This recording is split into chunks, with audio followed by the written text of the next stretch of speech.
सबक नंबर 3 अनमोल बातें।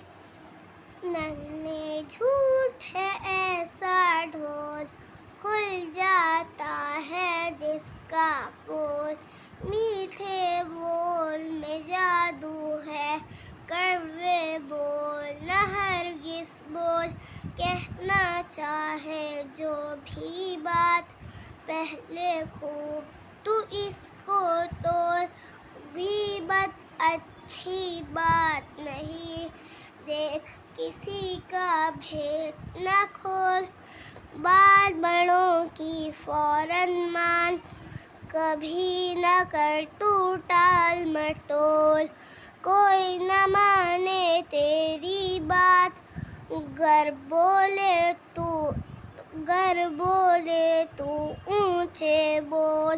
रखना याद हमेशा तू, बातें हैं ये सब अनमोल। जज़ाकल्लाहु खैरा।